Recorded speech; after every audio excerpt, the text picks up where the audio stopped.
Celeb Savant is a career retrospective type interview focusing on singers, actors, and industry experts. Join Barrett Edelstein now as he dives into the entertainment world.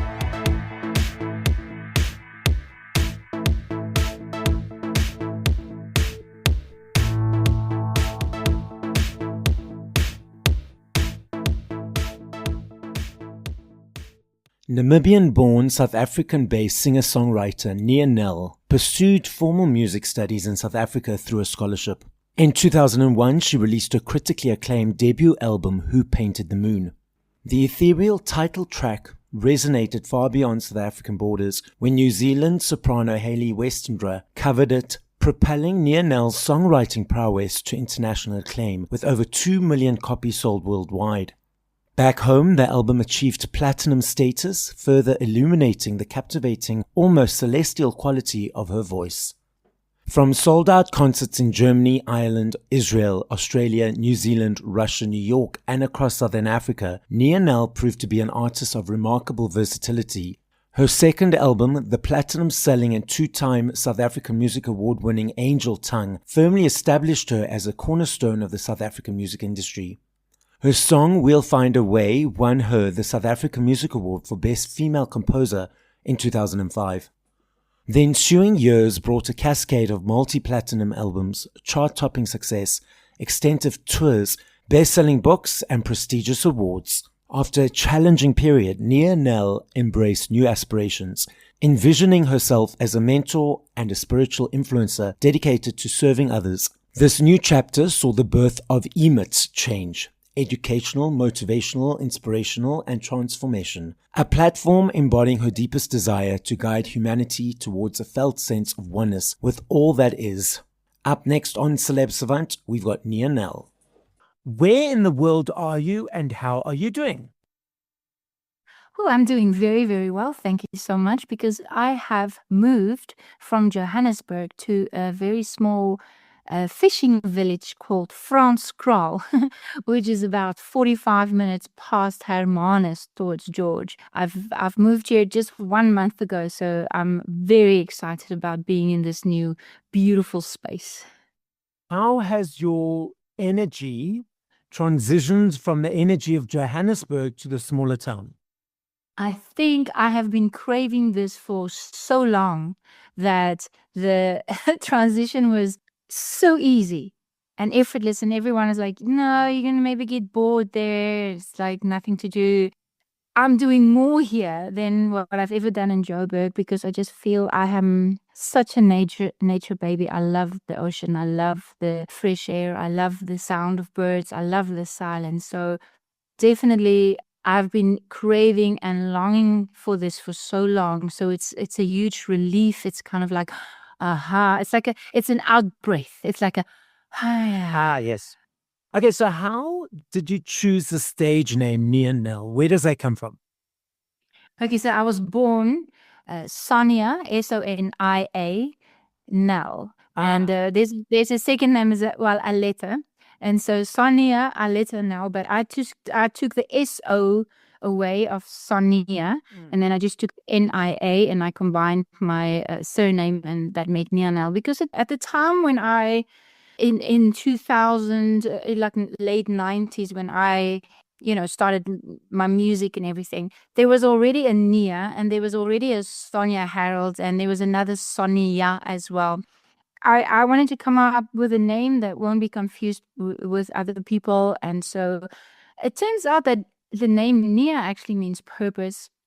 So if you say my whole name, if you say so Nianell, then you're actually saying my name, my birth name. You referenced that you started in the late 90s, but let's rewind even further.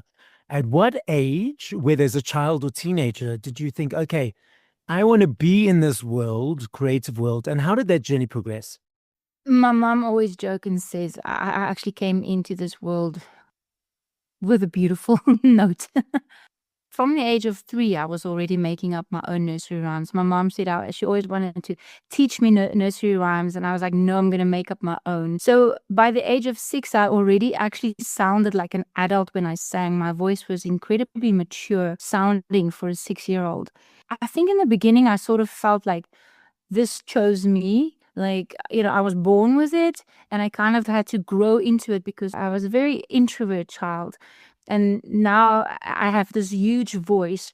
And also I have this huge desire just to sing for people. I loved singing, and I love bringing peace and joy into a space. I've always loved connecting deeply with people and inspiring them and motivating them. So it was a very deep calling.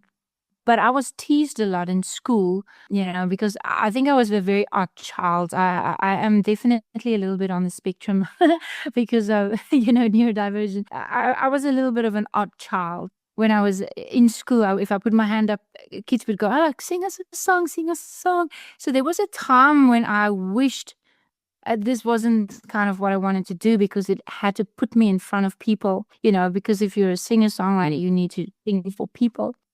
But the desire was too strong, and the love for it was too strong. And so I think it called me. And so I went to go study music, and I pursued this career. I've always been in music. I've been writing music since I can remember. My family is very musical. So music was always part of our get-togethers with our, so it's just always, it's music is like breathing to me.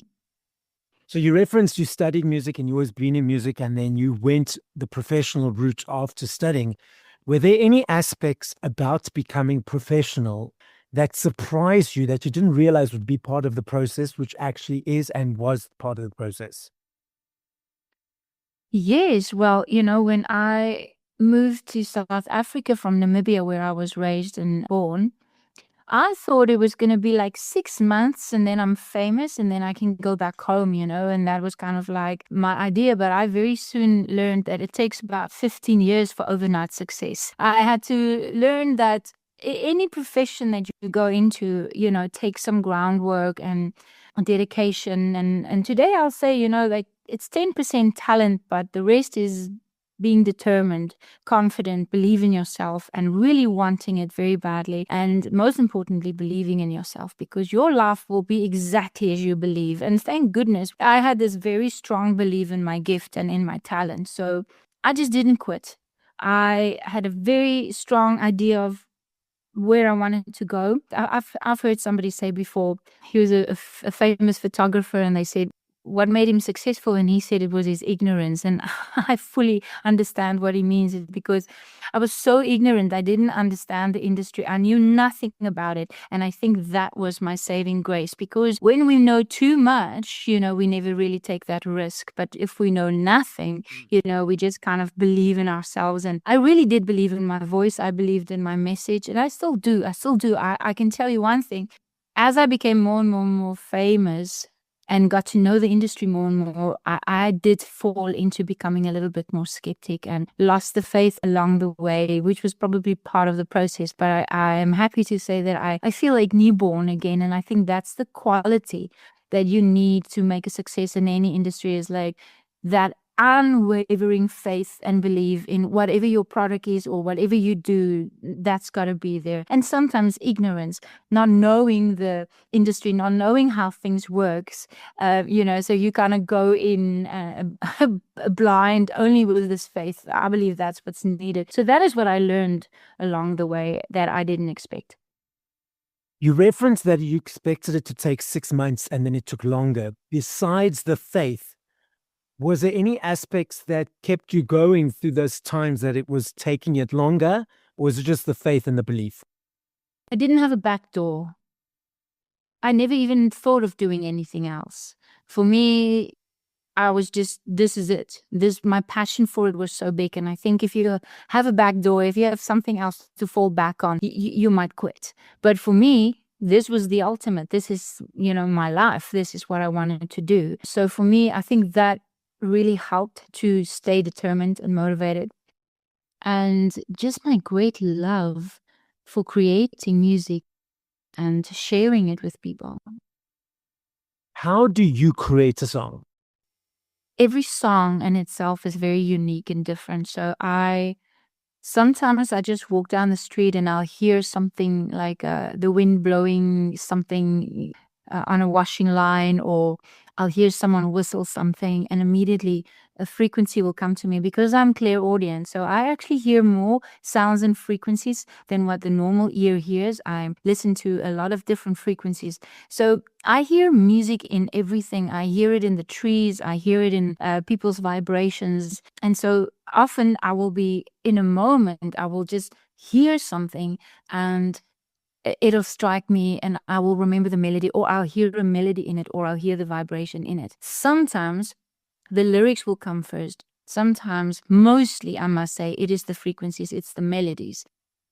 When the words come first, it's interesting, it's different kind of songs. I think then I'm hearing a message or a teaching, and I would usually feel like it's a prophecy for me. It's something that I still need to achieve, something I still need to become. So yeah, very, very interesting how music comes to me and how I write it. Very rarely both come together. And once I actually had a dream where I actually dreamed a song, and this has happened before, but I never remember them. But this specific song, I actually woke up remembering. So yeah, writing music is very unique. I never ever sit down and think, okay, I'm going to write a song now. I'm not that kind of musician. For me, I have to be moved. I have to be inspired. I have to feel it. You reference clairaudient, is that correct? Clairaudio. Mm.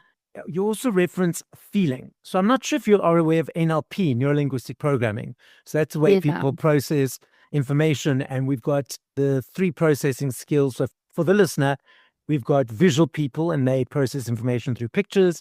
We've got audio people who process information through words and sentences and paragraphs. And then we've got kinesthetic people that process information through emotion, feelings, and energy. So for you, focusing specifically on listening to music, because there'll be difference in different situations, but when you're listening to songs, completed songs of your own or others, is it about the words, is it about the picture, or is it about the feeling? I love that you mentioned NLP because I'm actually a theta healing instructor, and we work very much with the intuition. So the feeling will be the empath and the clairsentient, and then visually will be clairvoyant, and then just having a knowing will be claircognient, and then clairaudient. So the interesting thing is that I hardly ever listen to music. For me, I prefer silence. Because if there's music on, I find it very challenging to focus and to actually be present because I get swept away by it. But if I do listen to music, I will hear it all. For me, it's the melody, it's the tone of the voice, it's the sound of the interesting. I will have to feel it. So I hear the lyrics. I don't think I listen to music, I become it. But what's also interesting to me is that everyone assumes that everyone is feeling, hearing, experiencing information the same. And a number of years ago, I was in the gym with someone. I'm the same as you. I can hear, feel, and I don't need to concentrate on the words in order to hear them. If we were talking now and a song was sort of playing softly in the background, I could hear the words clearly while I'm talking to you, and it wouldn't take me away from this conversation. I would still hear those words. I said to the person, hey, listen to the words of the song because it's somehow related to the topic we were discussing. So the song played out and I kept quiet in order for them to hear it. And at the end of the song, I said, did you listen to the words? And she said she wasn't consciously focusing on the words, so she did not hear them. And I'm like, what are you talking about? Why do you have to consciously focus on the words? Because for me, it's like just boom, it's there. So it helped me realize that every person in the world is hearing, seeing, and feeling things differently. The challenge is that most people are assuming that they're hearing, seeing, and feeling the same as them. And that's where I believe there's a breakdown of communication happening. And you're so right. You're absolutely right. Everyone is so unique and so different. For instance, if I have to hear that song now, I would find it very challenging to be here with you because I would be pulled into that completely.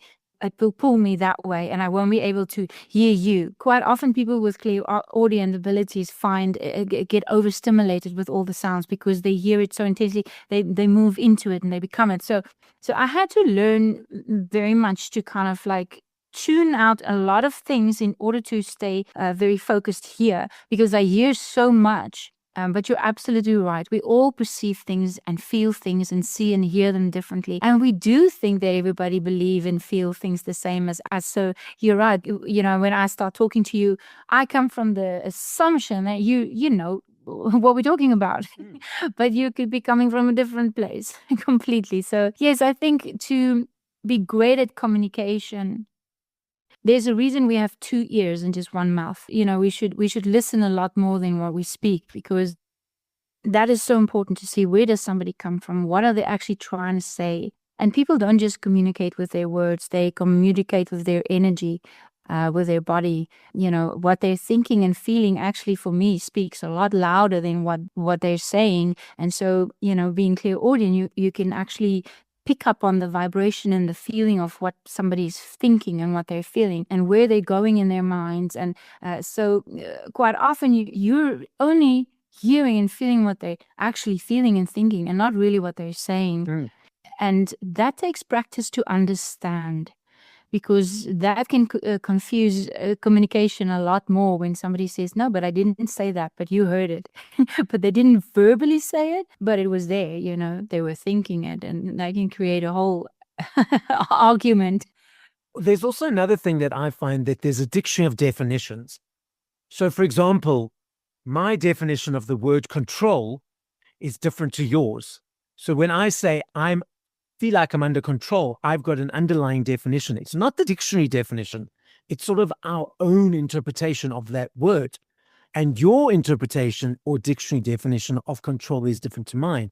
So instead of people interacting and communicating and then finding out what each other's definition of control is, when I say I have things under control, you automatically go to your definition of that word control, and then it becomes, again, a projection.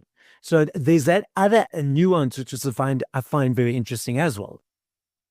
Absolutely, Barrett. And, this is why I feel that we need to get back to the way that we used to communicate before we were even incarnated in these physical bodies, which was we used to telepathically speak to each other. Then nothing gets lost in translation, because we are all energy and we actually speak energy.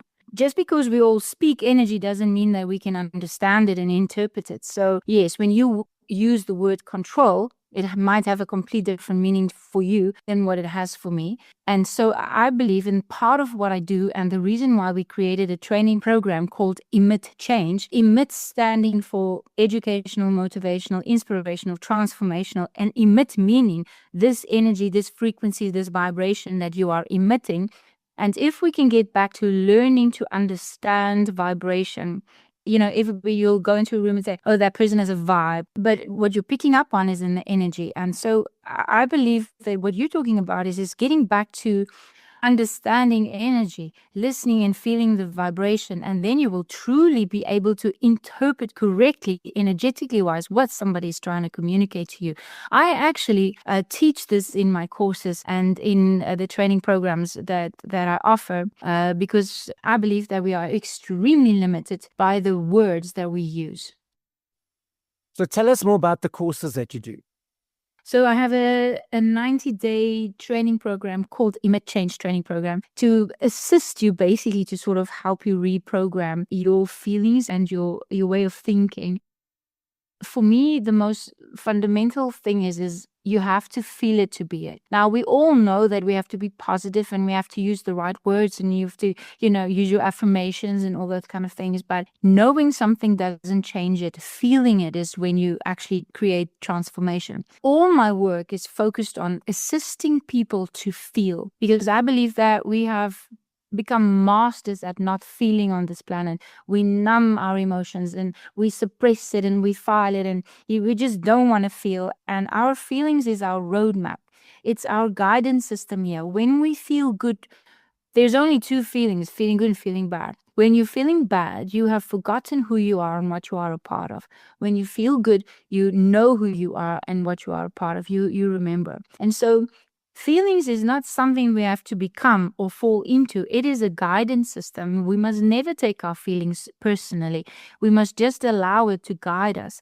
And if we don't do this, if we stop feeling, we end up feeling completely lost on this planet. Most people stop feeling. So part of my training program is bringing people back safely to feeling again, because there's reasons why we stop feeling. We stop feeling because we don't get what we want, and that feels horrible, and so sometimes we just don't want to feel anymore. But without that feeling, without that roadmap, you will be lost, and you will not know where to go and what you want and need anymore. So first of all, healing the parts of you that have stopped you from feeling, and then from there on, bringing in the feelings, because if you want to manifest something in your life, if you want to bring something great into your life, you first have to feel it in order to become it. So my catchphrase is feel it to be it. You first got to feel something before you can be it. If you do not understand what a lot of money feels like, you cannot bring it into your reality. If you don't understand what love feels like, you cannot bring it into your reality. And so I'm assisting people through all my gifts, my music, because this is the one wonderful thing about music, is it assists people to come back to the feeling, opens the heart chakra, really brings them into the emotion.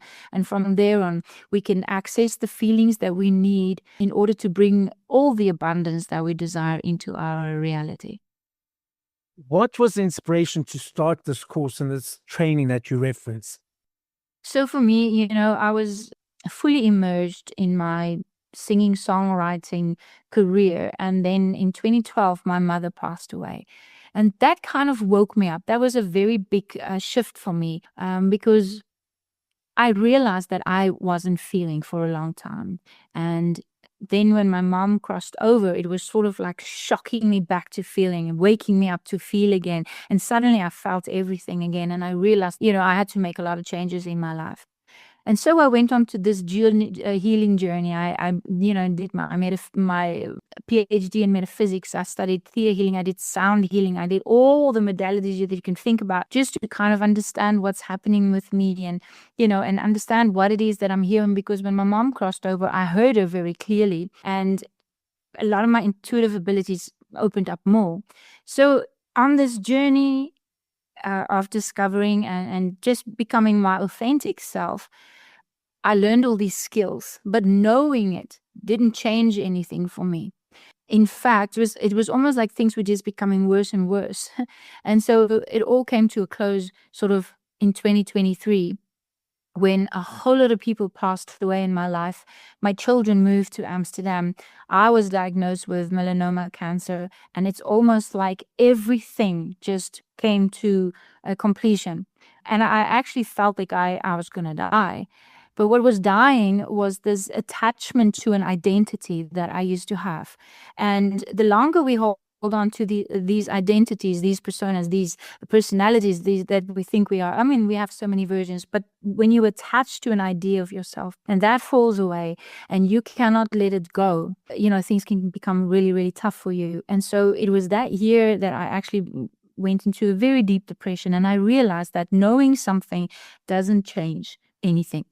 And so I started to apply everything that I studied and worked since my mom passed away in 2012, started applying it. And I started doing these beautiful recordings, 30-minute recordings that I myself would listen to every single day. I assisted myself through a process to feel better, to feel better, to feel better, and to access the feelings that I wanted to feel. And on a daily basis, I listened to them. So this training program consists of 90 days of 30-minute recordings that you listen to every single day. And I also included in the beginning like a chant. I bring in some frequencies that immediately takes you into gamma and into theta, which calms you down tremendously and is a very healing brain frequency to be in, brainwave to be in. And then we take you through the process. And then at the end of these recordings, you have a feel-good song at the end. So everything is designed to make you feel better. It really worked for me. I feel a lot better. And that's why I created it. And then when something works for you, I mean, of course, you want to share it. So I also did over 10 hours of teachings, everything that I've learned.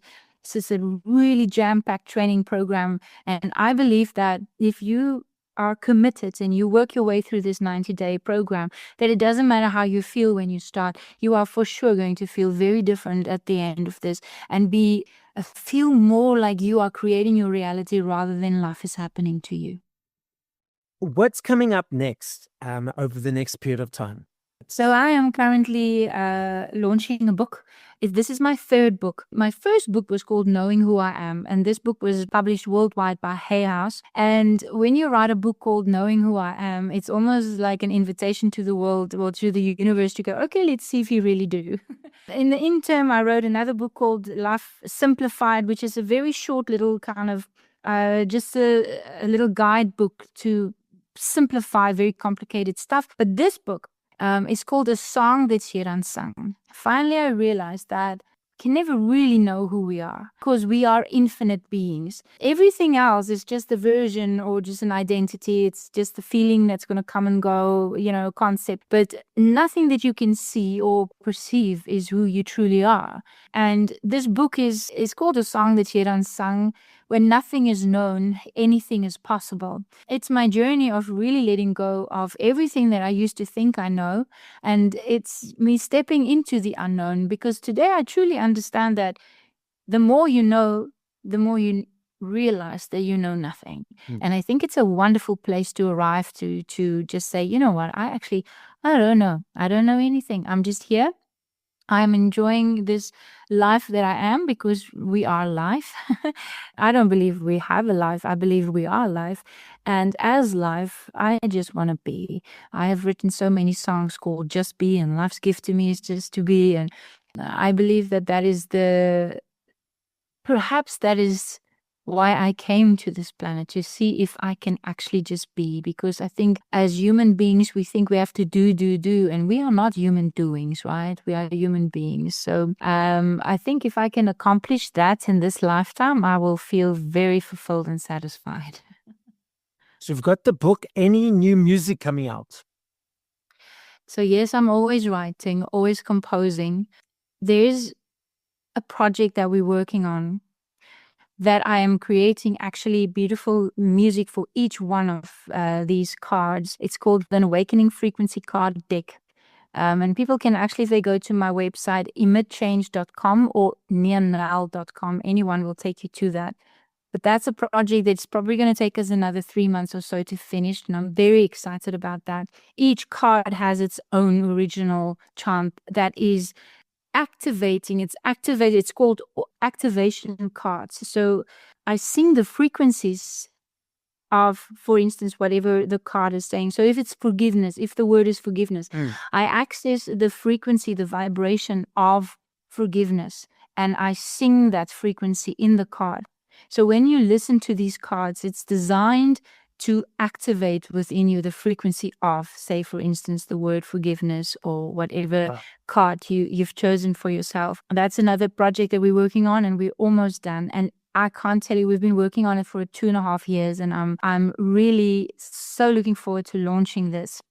And we've worked on this, my book as well. I mean, bringing this out now is very exciting for me. And then at the same time, I am actually always writing music, always sitting down, especially when I get to a new environment. So I have been sitting down here in this beautiful new France scroll space and been writing music. I think we're in a time where we don't really release full albums anymore, so people can expect here and there a single coming out. In South Africa, we don't have much access because everything is closed. But I still have me a CD. I still budget for my CDs. For me, it's an energy exchange to you guys to say thank you for all the hard work you do. I love the journey of the choice, the booklet, the unpacking, the listening to song from 1 to whatever number. I'm unsure if you are or not aware, overseas, UK, Europe, America, massive uptick of physical. 2 years ago in the UK, 5.9 million vinyls sold, the biggest since 1990. Last year in the UK, there's a basket of products that they gauge daily. There needs to be a high number of numbers sold daily for a product to be in the basket. They monitor it for tax purposes. And because of the upsurge of CDs again, CDs are back in the basket. And the research is showing that it's the teenagers, it's the younger kids diving into this world, not the older and nostalgic people. Then we have the streaming platforms that people consume music on. What is your observation of the landscape at the moment? Well, I do still have some CD stock, and struggling to move it because a lot of people are listening to things online. I do believe that it would be a wonderful idea to get something on vinyl. I have 10 solo albums, and I would love to bring out the greatest songs out of all of those albums and bring out a vinyl, because my husband is actually saying, because we listen to vinyl, so we have beautiful records over there, our favorites. I did a few years ago, looked into it, and it is quite expensive to create a vinyl. But yes, now that everything is available online, you can see it with everything. Something's in, then it gets out, and then it gets back in again. It's kind of like, I don't think that anything is recreated. I think we are just experiencing whatever was on a different level and in a new way, because we change. I think everything has always has been created, but we experience it differently because we change and we expand. So yes, I think it's probably going to come back again. There is still an old kind of audience here in South Africa that still likes their CDs, and at a show they'll say, "Do you still have a CD?" Lately, I take the CDs, and people like, "I don't even have a CD player in my car. I don't have a CD player at home." So that is interesting. But you know what I did with this book that I am launching now? I have included 30 of my original songs. So the book is not just reading. You are going to have a sensation experience with music as well. So there's 30 songs in the book, and you can listen to them via QR code. So you just put your camera on it, pick it up, and then you can listen to the song. So for me, this is such a wonderful, unique thing to do, to bring out a book with my music in it. So it's not just a book. You have 30 of my songs and the stories behind the songs, and then the teachings, because it's a teaching memoir. So it's really an experience to actually feel the music and learn at the same time, and discover the stories behind the songs. The podcast is listened to throughout the world. As a final message, what would you like to say? Let me say this. You are such a remarkable, magical being, and you are infinite, boundless, limitless, spaceless beingness. Remember that. Nothing here defines you. Everything that you put after I am will limit you. So just remember that you are so magical, so loved, so cherished. Always remember who you are and what you are a part of, which is this infinite, divine being. And when that is your foundation, you can't go wrong. Thank you for listening to this episode of Celeb Savant. Please follow Barrett on TikTok, Instagram, YouTube, and Facebook at Celeb Savant. That's CelebSavant.